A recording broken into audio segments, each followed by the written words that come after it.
Pernah dengar tak pasal overthinking? Overthinking ni keadaan bila kita ni berfikir dengan berlebih-lebihan. Biasanya risaukan sesuatu yang belum terjadi, pertanyaan macam mana kalau ataupun jangan-jangan, ni selalu bermain dan kuasai fikiran. Walaupun daripada satu sisi berfikir lebih daripada satu kali itu baik untuk kita nak buat keputusan yang matang.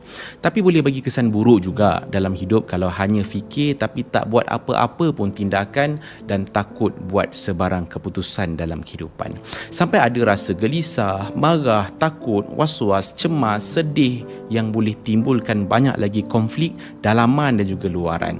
Okey, apa tanda-tanda orang tu ada overthinking? Ada 4. Pertama, kita akan lebih banyak berfikir daripada bertindak. Kita akan selalu ulang-ulang sesuatu pemikiran yang sama sampai kita pun lemas dalam pemikiran sendiri dan jadi makin takut untuk buat apa-apa keputusan. Kedua, kita susah